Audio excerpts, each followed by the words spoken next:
I would like to welcome Mr. Harish Bhatt, brand custodian, Tata Sons, and author of Tata Log, to share some inspiring stories from the Tata world to help us through these challenging times. Welcome, sir.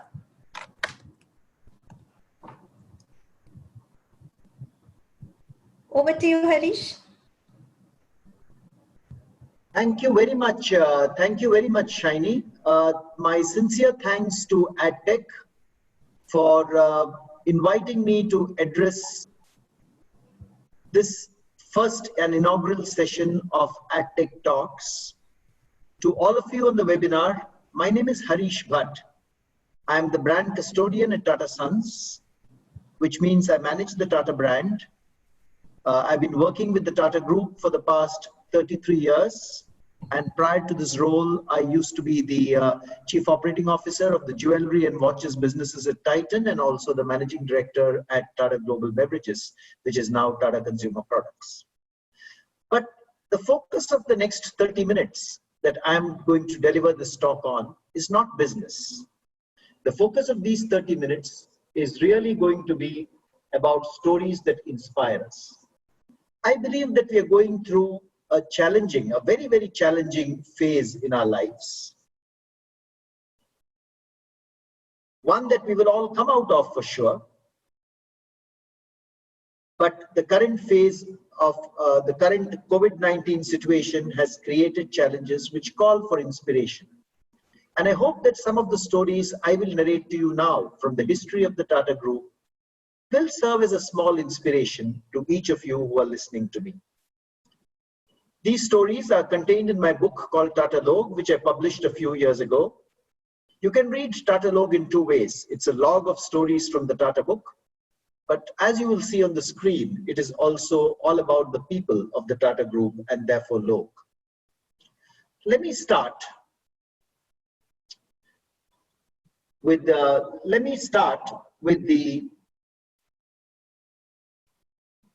very first story that I want to narrate to you today. And this is the story of the Tata Indica, the very first car which was developed and designed in India. Therefore, it was a landmark moment. But it was not always this way. Sometime in the mid-90s, the then chairman of the Tata Group, a figure you know very well, Mr. Ratan Tata, who was also the chairman of Tata Motors, stood up at an automobile manufacturers conference in Delhi and spoke about the need for India to have its own car. Remember that this was mid-1990s, when the only cars on the roads of India were the Ambassador and the Fiat. The Maruti 800 had come in from Japan, but it was designed in Japan. It was only being assembled in Gurgaon in India. And Mr. Ratan Tata spoke about the need for companies to come together and make India's own car. India had launched spacecraft. India had exploded a nuclear device, but India did not have a car that it could call its own, whereas every single developed country, Germany, England, Japan, Korea, had cars of their own, because cars in the automobile industry create a lot of jobs and create technology for the country. There was widespread skepticism when he made that remark. People said India could not make its own car, that India did not have the technology to design and develop its own car. And Mr. Tata says, and I'm quoting him now, he said that needless to say, there was considerable criticism and cynicism about messaging. There was no positive reaction from industry. And I decided that if we were not going to do this as a collaborative national effort, Tata Motors would undertake the lead effort. And that is how he began the journey of the Tata Indica. He wanted to develop a world-class car for India when the world and many Indian companies themselves thought that Indians could not develop and design their own car. But I think he took heart from the story of Jamshedji Tata, who in the early 1900s and the late 1800s said that India would make its own steel. The world laughed at him and said India could not make its own steel. A British engineer said he would eat every pound of steel the Tata Group made. Yet Jamshedji Tata went ahead, created Tata Steel, which is the finest company of its kind in the country today, and all of you are aware of Tata Steel and Jamshedpur. So why not once again? So Mr. Tata put his best design engineers to the job. He sent them to Turin in Italy, which is where most of the, Fiat and Ferrari and all the beautiful Italian cars are designed. Tata Motors engineers sat in Turin, and along with their colleagues from Tata Motors Pune, they developed what are the first line drawings of the Indica that you see on your screen in front of you. These are rare and historic pictures. These are the first line drawings of what the Indica looked like. And do remember that this was a time when cars like this were not visible on the roads of India. What we had were the ambassadors and the Fiats. And Mr. Tata reached out to people in Tata Motors and he said, his own words I'm reading out here, we started out to design an Indian car from scratch. We felt that the Ambassador, much as it is maligned, is the ideal size for the traveling Indian public. So we decided to design a car with the internal volume of an Ambassador, the size of a Maruti Zen. We thought of pricing it close to the Maruti 800 and adding the big economy of diesel, which is so important to Indian consumers. Finally, we packaged this into a contemporary design. So Tata Motors designers were able to design this car, but then they needed to manufacture it. And manufacturing is expensive for a car. It costs a couple of $2 billion even in those days to set up the manufacturing plant to make a car. And Tata Motors could not afford it. How would it face such a challenge? Would it be able to do it at all? Mr. Tata and his engineers scoured the world over. They went across country to country. And eventually in Australia, they found an unused plant that Nissan had set up to make cars, which for some reason was not in working condition. They decided, and that plant was available to them at 1/6 the cost of a new car plant. They transplanted it brick by brick to Pune, rebuilt it at Pune, and that is the plant in which Indica cars began to be manufactured. Today, if you go to the Indica plant, or if you go to the Tata Motors plant, it's a hall of robots. The cars are made completely by robotics. I was amazed when I walked this plant to see very few people and robots all over making the cars. This is the picture that you see in front of you. But when I spoke to people in Tata Motors Pune, operators like this, who made the first Indica car way back in 1999, they spoke to me in Marathi. There were tears in their eyes, tears of pride, tears of joy as they recalled making the first Indica. And they said to me, it took us 8 days to put the Indica together. Our friends told us that India could not make its own car. But when we said the Tata Group, they said, yeah, maybe yes, maybe the Tata Group can. And with those, even today, they have those tears of pride and joy in their eyes when they narrate that story. And so the first Indica was ready to roll. Mr. Tata himself drove it out of the Pune factory of Tata Motors. You can see him here in the first Indica car. More than 1 lakh orders were received for the Indica. And the Indica was launched to great fanfare as the first India-designed car. But that's not the whole story. Very quickly, the company began getting numerous complaints of quality from across the country, of noises in the car, of the suspension not holding out well. And Tata Motors engineers were shocked. They were squirming in their seats. And what would people say? A lot of people who were initially cynical about Tata Motors making the car came back and said, hey, listen, didn't we tell you so? Mr. Tata took that up as a challenge. He led from the front with his engineers. He visited customers across the country.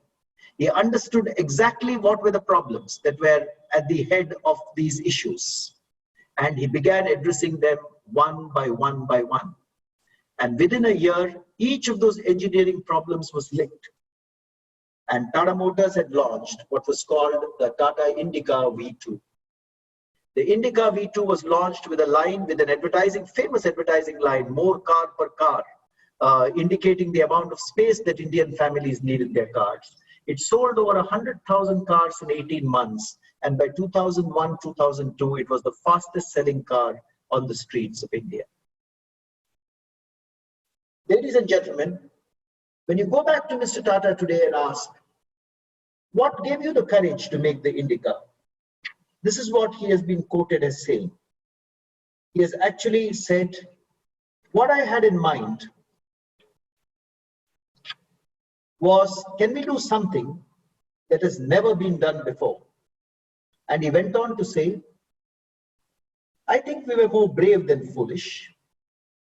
I had faith in Telco's engineers. Can we do something that has never been done before? I would like to believe that it can be done. We can make it happen. We just need to make sure that we can do it. And he goes on to say, it is important, particularly for the younger people in India, to believe in what we are doing and that we can do much more. I hope the younger generation will take India to new heights, addressing every challenge that they face, which I am sure they can. They need to believe in and recognize the potential of their own capabilities. This is the man, ladies and gentlemen, who took on the world and ensured that India designed and developed its first car. That's a story from the Tata Group. And today, of course, there are, there is the Nexon, there is the Hexa, there are the beautiful SUVs which Tata Motors produces. But Mr. Tata has been quoted as saying, history may say that it failed, or history may even say that it succeeded. All we know is that we thought of it and we did it. We produced India's first car. So that is in brief the story of Tata Indica. But I'm moving on very quickly now to a second story which comes up from a very, very different part of the world. From India, of course, and a story from the Tata Group, of course. But nothing to do with automobiles, nothing to do with cars and technology. I'm going to move all of you to a beautiful part of India. This is Okhamandal. This is the tip of Gujarat. It's at the tip of the Saurashtra Peninsula in Gujarat, the westernmost state of India. Look at this map, surrounded by the sea. This is where the sea surrounds, the country on all three sides. This is also the place which is home to one of the most beautiful temples of India, Dwarka, a temple to Lord Krishna, Dwarkadish. But it is also a very arid land. It is a land which is the home to many diverse tribes and communities, the tall strapping Waghears, the nomadic Rabdis, the Ahirs, the Lohanas, the Harijans. All of them live here in this beautiful area of Okhamandal. But it is also a very parched area. Look at the ground in Okhamandal. Look at the ground here, parched. The earth is baked. It is without water. And it is because of this that the tribal women here, their entire vocation, their entire life is given to stone breaking, to being shepherds for goats. It is that kind of a pitiable existence in which they were when Tata Chemicals founded their plant at Mithapur in Okhamandal. Mithapur, the town of the sea. This is where Tata Salt is produced. This is the soda ash plant of Tata Chemicals. And when Tata Chemicals began this plant in Mithapur, they said it's not enough for us to make soda ash and salt. Of course, we will make the best soda ash and the best salt, as all of you who use Tata Salt know. But we are also going to contribute to the lives of community around us and to the lives of these tribal women. So they got these tribal women together and they constituted what is called a Tata Chemicals Society for Rural Development.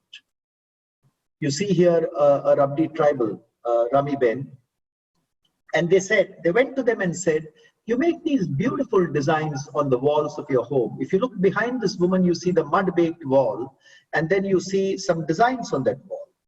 Now, these are the designs which are the traditional designs of the Rabdi community. So they went to them and said, why can't you convert these into fashion fabrics? They took them to Ahmedabad and introduced them to one of the top designers of the Fashion Technology Institute in Ahmedabad, called Rupali Agarwal. They engineered a meeting with her, and they got these tribal women interested in making traditional fabric based on their own design. Here you see the Rabdi tribal women making fabric based on their own designs, beautiful designs, and they helped them to create a brand called Okhai. Okhai is today a very popular brand of fabrics and garments. Born from the designs of the Okhamandal region of Gujarat, it is available online for any of you to buy or experience if you wish to. Made by the tribal women of these communities. And what it has done is it has given a new life to these women. From being goat herds and from being stone breakers, they've actually been able to earn more than 10,000 rupees a month out of the fabrics that they're able to make. And here's what they told me when I met them in Mithapur. I went to Mithapur to research this story. Rami Ben, one of the tribal women whom you see in this photograph, told me, now we think of designs all the time. Recently, when a customer went into our trial room to test out a garment, we asked for a permission to take her dress and trace out the design. We watch carefully the designs of newsreaders and television personalities. And we are constantly thinking, why can't we make cuts like these or even better ones and marry them with our designs? Lakuben, the other woman that you see in this picture, and whom I will show you here, she was a manual laborer, breaking stones, crushing stones for a paltry sum of money. Today, she makes fashion garments which are worn across the country and actually sold online. Rami Ben went ahead and told me, looking after goats and cows is fine up to a point, but we need a better future for our children. You need education to do well in today's world. So I have told my husband, let's run the household with your earnings and let me use my earnings from Okhai to give our children good schooling and high education. And actually, she says she appeared for her 12th standard examinations recently, and her children were very happy. My children are very happy that their mother is also studying. And when I returned from the exam hall, they asked me with the stern expression, Mummy, have you done well in their exams? I must share a small story with you. When I met these people, when I met these Rabdi tribal women at Mithapur, I asked them, what is your ambition for Okhai? Remember, a few years back, there were stone crushers and shepherds. They turned to me and told me with a smile and with confidence, and I think tears of joy in their eyes, that we would like to see Okhai on the fashion ramps of Milan. Can you imagine that? Tribal women of Okhamandal saying they would like to see their garments on the fashion ramps of Milan. Today, of course, Tata Chemicals has also taken Okhai to their African unit, Soda Ash unit, where also they make garments driven by African designs. And for those of you who want to go and experience Okhai, you could go to okhai.org, a venture of Tata Chemicals, which has given new livelihood to the women of this arid area, the tribal women of this arid area of Okhamandal. Let me move to my third story. So you can see the kind of challenges these women encountered and how they've come out successful. My third story is particularly dear to me because I've worked in this organization for several years, Tanishq. I was part of the team which created Tanishq, and it's very, very dear to my heart. But Tanishq, when it was set up, was established by Titan, which was already a successful watchmaking company at that stage, and which thought that it could do nothing wrong. It was initially established as an export business to export jewelry to Europe, because Titan needed the foreign exchange from the exports of that jewelry. And then when Europe went into recession, they launched Tanishq in India. They launched it with 18-karat jewelry, studded with diamonds, studded with precious stones, beautiful jewelry, beautiful showrooms which looked virtually like museums themselves. Those of you who have gone to the early showrooms in Connaught Place or in Cathedral Road, Chennai, or in Dickinson Road, Bangalore, would have experienced those. The jewelry was beautiful, but the only thing missing in those particular showrooms were customers. Something had gone wrong. And the Tata Group, as well as the board of Titan, then told the managing director of Titan, Mr. Xerxes Desai, why don't you shut down Tanishq? It's making huge losses. We don't think branded jewelry can do well in our country. We think this is a country of family jewelers where women trust their family jewelers. You're losing a lot of money and there are no customers in our stores. I spoke to Mr. Desai when I wrote this story for Tata Lok. And I asked him, sir, why did you not shut Tanishq at that stage with so much pressure? And what he told me, I'll come to you later. He used an expression which still remains in my mind. But he very quickly did what any good marketer would do. If there are no customers, let's go to the customers and check why they're not coming in. So he went, met his team, and he met hundreds of Indian women, and they realized that they had made an error when they launched Tanishq. They had launched it with 18-carat studded jewelry, whereas for Indian women, jewelry is Tridhan. It is the wealth of the woman of the house, passed down from mother to daughter, from daughter to granddaughter. And 18-carat jewelry was just not working with Indian women. For them, purity was 22-carat gold jewelry. Mr. Desai and his team at Tanishq had the humility to admit that they had made a strategic error. And they changed. They introduced 22-carat gold jewelry, which Indian women wanted. But even that was not enough. Tanishq was still bleeding. It was trying to, you can see all the black arrows on the screen. Jewelry was a huge market, but Tanishq was not getting there. And they had to further innovate to prove to customers that they were selling them pure 22-carat jewelry. Mr. Desai and his team did a survey of jewelers across the country. They found that many family jewelers were actually cheating their customers by giving them 17 or 18-carat jewelry while calling it 22-carat. They said, this is a cycle that we can break. But to break that, you need innovation. You can't break consumer behavior through just straight line marketing. Mr. Desai and his team, just like Mr. Tata and his team scoured the world and found a car plant in Australia, they would not consider an exit. He actually told me a hiving off or closure would happen over my dead body. We saw the huge opportunity of the Indian jewelry market. We had belief and we persisted. They launched 22-carat. They went all across the world. They found a scientific instrument called the spectroscope, which looks at the Fraunhofer lines of each metal like gold or lead. As a marketing master stroke, they branded this the carat meter, which could look at ascertaining the caratage of your jewelry. They put this into all the Tanishq stores, and they invited women to come and check the caratage of their jewelry for free. I have stood outside the Dickinson Roads showroom of Tanishq in Bangalore and seen how women came in to check the purity of their wedding gold on this carat meter. And they've broken down and cried when they found that the gold given to them by their mothers or by their in-laws was impure and not up to the mark. But this carat meter made all the difference and brought millions of women to Tanishq, because now they had the trust of Tata and they also had the purity of 22-carat gold and a carat meter to prove it by. Mr. Desai gave the brand a beautiful name, Tanishq. For all of you who want to know, Tanishq can be seen in two ways. TA for Tata or Tamil Nadu, because that's where the plant is. It's a joint venture with the Tamil Nadu government in Tata's. And Nishq, which means a piece of jewelry. But you could also say Tan for body, and Ishq, which is love. And jewelry truly is love of the body. That's how Tanishq grew thereafter. Then, of course, Tanishq launched some of the most beautiful designs that India has ever seen in jewelry. But each of those designs were new tales of tradition, contemporary expressions of traditional Indian jewelry.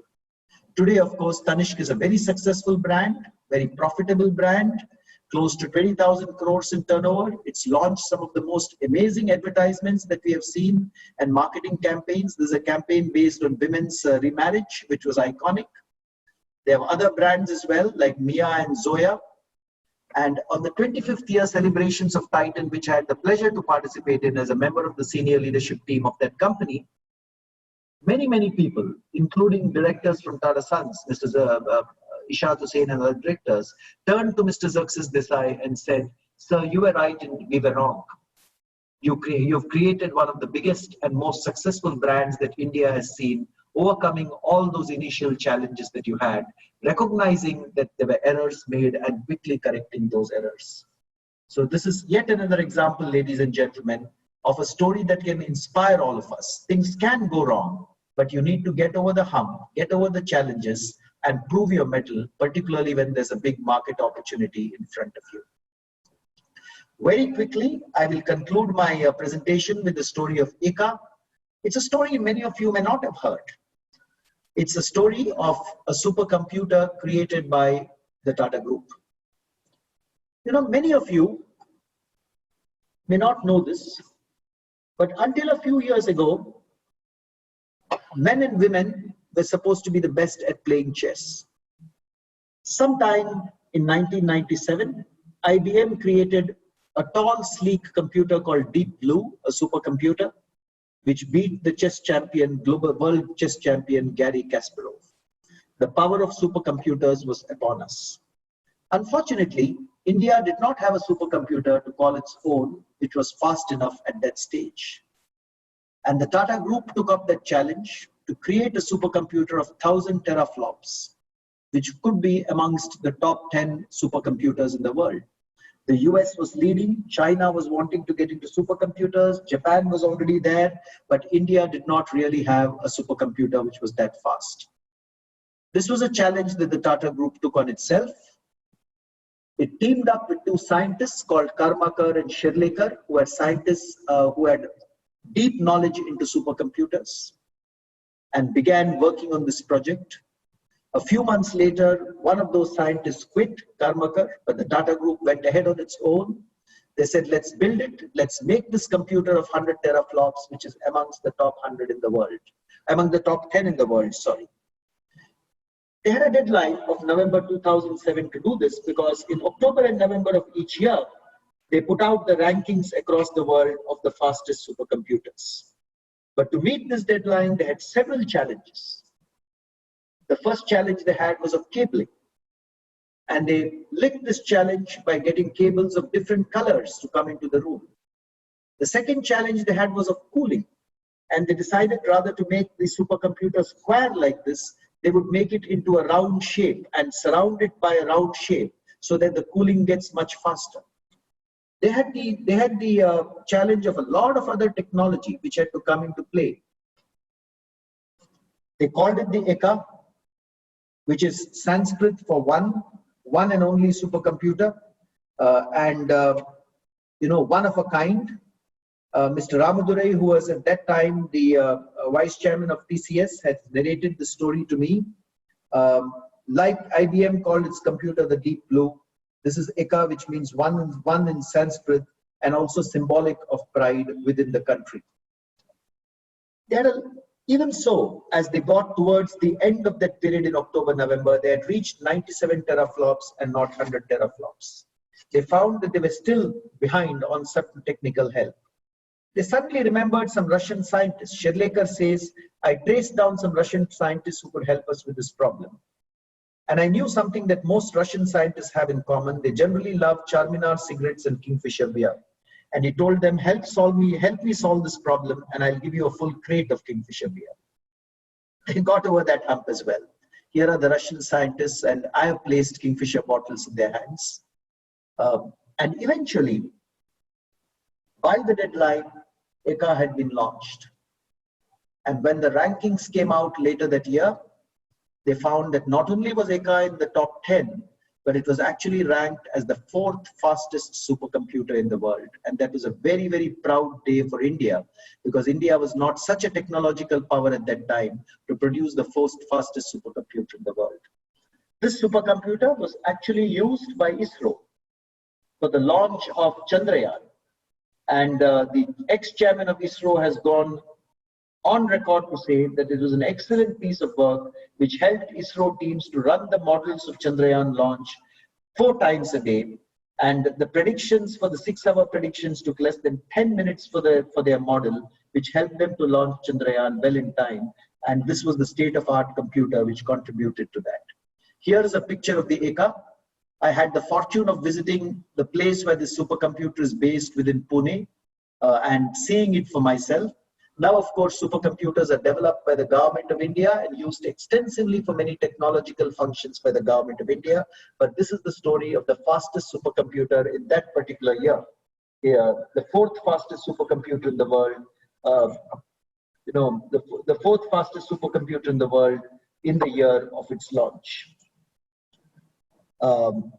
Today, of course, TCS, Tata Consultancy Services, has taken technology and artificial intelligence forward and has launched its artificial intelligence engine, Ignio, which is, of course, doing very well now, based on some of the principles established at that time.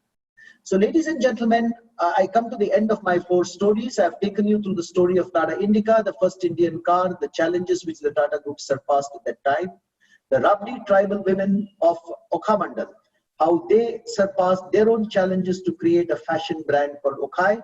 I've taken you through Tanishq, the challenges, early challenges that Tanishq faced, the marketing innovation which Mr. Desai and his team brought about. And finally, I've taken you through the story of ICA, the Indian supercomputer, the 4th fastest in the world in that particular year. These 4 stories illustrate a lot of determination, a lot of persistence to get over the challenge. There are many other Tata stories that you can read. You can read the story of how the Taj Mahal Hotel was created by Jamshedji Tata, the first luxury hotel created by an Indian entrepreneur, still an iconic monument. All of you would have seen and heard of this hotel next to the Gateway of India. You can read the story of Tata Power and how India's first hydroelectric unit was created on the Western Ghats to bring clean electric power to Mumbai by Jamshedji Tata and inaugurated by his son Sir Dorab Tata. You can read the story of how Tata Airlines was created by J.R.D. Tata in the 1930s and how it became one of the most famous airlines in the world, and thereafter, of course, it was nationalized by the Indian government. This is the photograph of J.R.D. Tata piloting the first flight on the left and the 50th anniversary of that flight on the right. All these and more stories from the history of the Tata Group, ladies and gentlemen, you have access to. You can choose to read my book, Tata Log. You can read The Creation of Wealth by R.M. Lala. Or you can read many of my Tata stories, which I keep publishing on LinkedIn on a regular basis.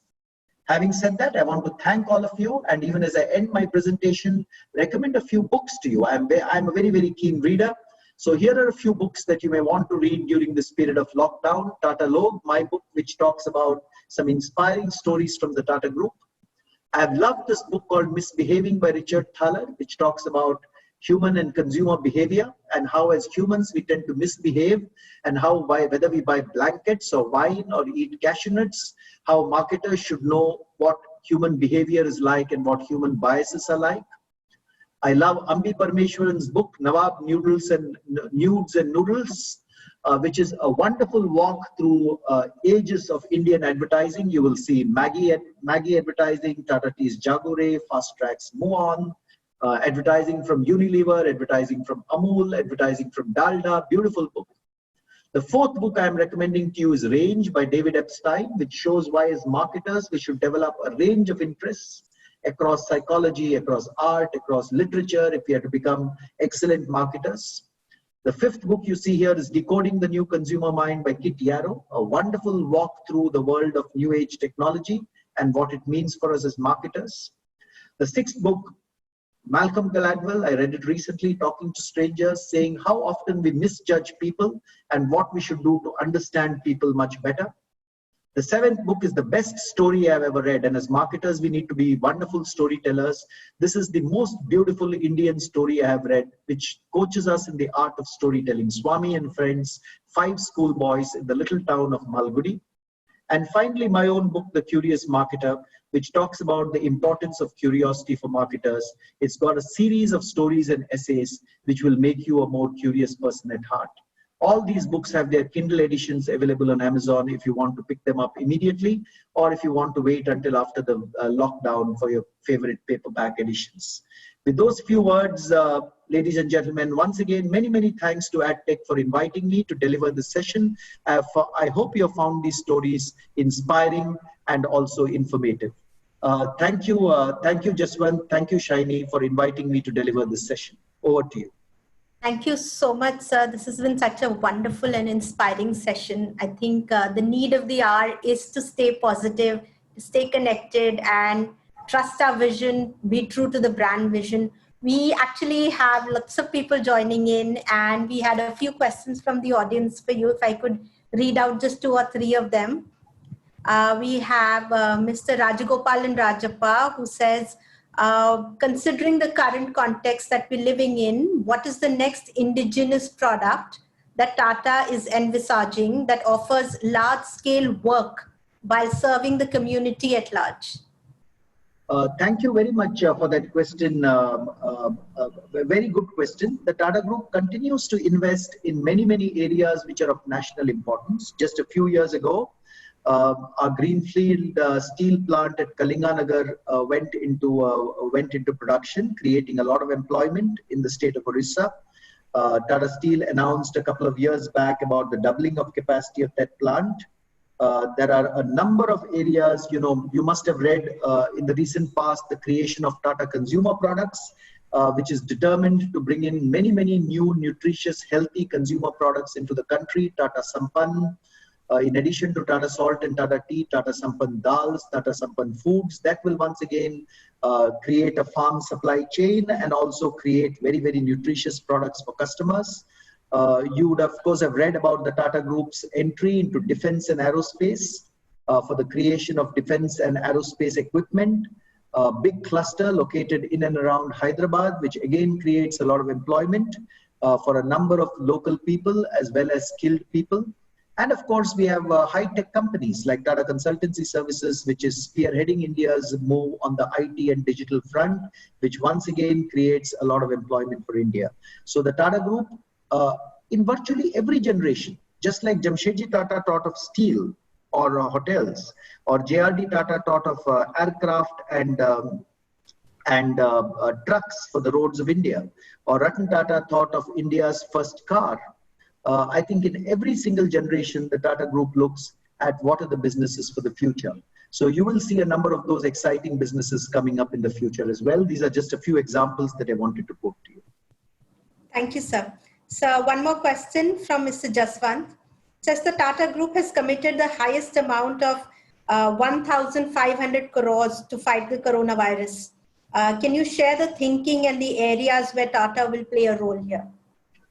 So, our group chairman, Mr. Chandrasekaran, has in his public statement already spelled out some of the areas where this is going into. 500 crores out of this has been committed to the PM CARES Fund, but there is also a lot of work which is happening in the manufacture of ventilators, in protective devices, protective equipment. So you can refer to his press statement, which has all the details of the areas where each of these funds would be committed. But the thinking behind this goes back to the thinking of why our group was set up. The Tata Group was set up in the first place. Jamshedji Tata said, I want to establish a business enterprise where the community is center stage and not just another stakeholder. So for us, the community has always been the center of our existence. Many of you may know and many of you may not know, but 66% of the share capital or the equity capital of Tata Sons, which is our holding company, is owned by public charitable trusts called the Tata Trusts.